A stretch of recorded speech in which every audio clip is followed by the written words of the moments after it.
Motivation is unreliable.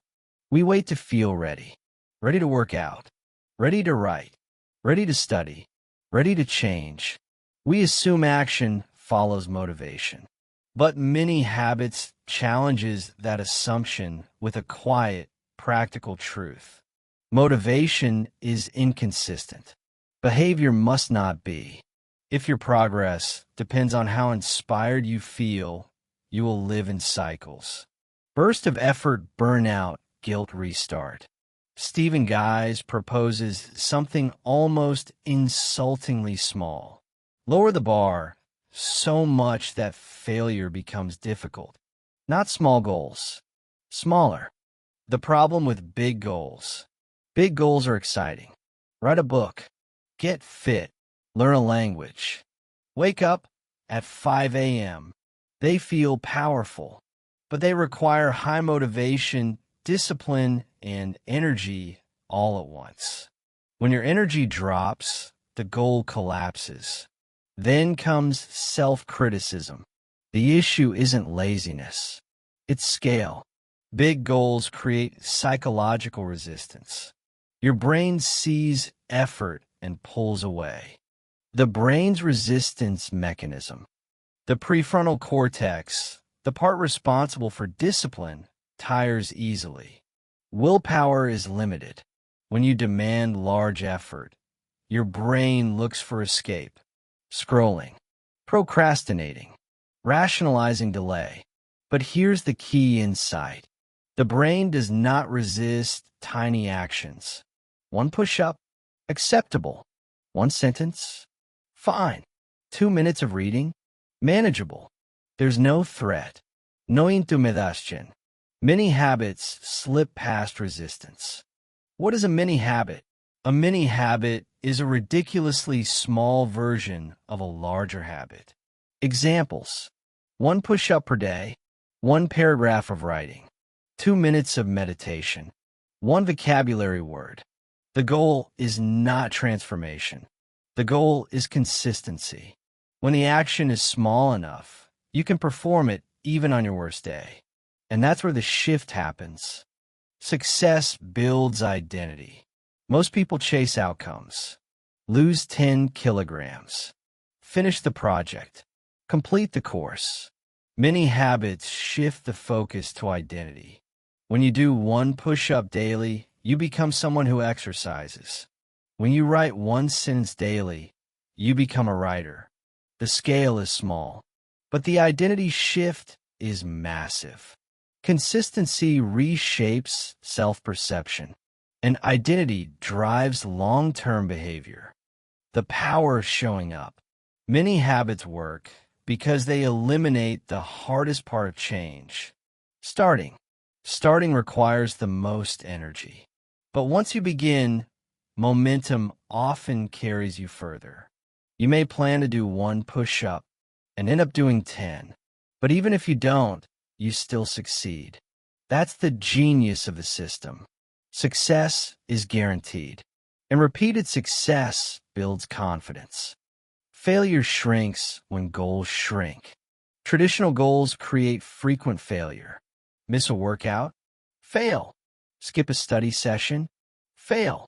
Many habits redefine failure. If your goal is 1 push-up and you do it, you win. Even on a chaotic day, winning daily changes psychology. Instead of, I can't stay consistent, you think, I never miss. Confidence compounds. Willpower is a gateway, not a battery. Guise explains that willpower should be used to open the door, not carry the load. You use minimal willpower to start the tiny habit. Once started, natural energy often takes over. But if it doesn't, you still complete the minimum. This protects you from burnout.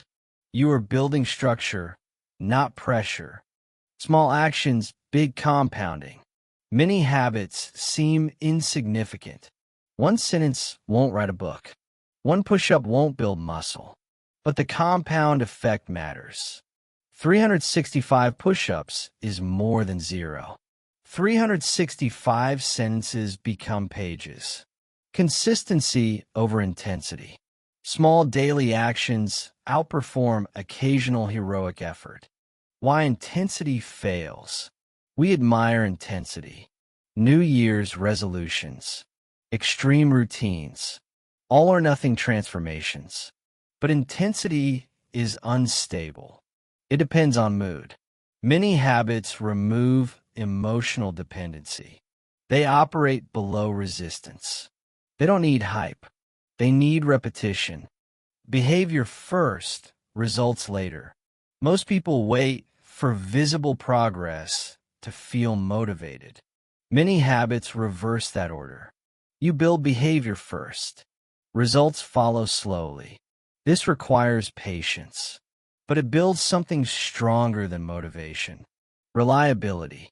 You trust yourself, and self-trust is more powerful than inspiration. Momentum changes scale naturally. One surprising outcome of many habits. They often expand organically. Because starting is easy, continuation becomes optional, not forced. When effort feels voluntary instead of mandatory, resistance fades. You do more not because you must, but because you want to. That shift changes everything. The emotional advantage. Many habits reduce guilt. They reduce pressure. They remove the psychological burden of, I should be doing more. Instead of feeling behind, you feel consistent. That emotional stability fuels growth. Progress becomes calm, not dramatic. Sustainable, not explosive. The real lesson of the book. Many habits is not about doing less. It's about respecting how change actually works. Change is not a leap. It is a quiet repetition. You don't rise to your ambition. You fall to your systems.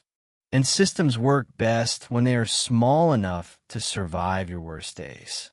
Most people fail not because they lack goals. They fail because they make change too heavy. Stephen Guise offers a different path. Shrink the habit until it becomes impossible to avoid. Win every day. Build identity through action. And let momentum do what motivation never could. Big change does not begin with big effort. It begins with something so small. You can't justify skipping it. Like, subscribe, comment, share. Like if this message made big goals feel smaller and easier. Comment, what tiny habit can you start today? Subscribe for weekly book wisdom. Share with someone who struggles with consistency.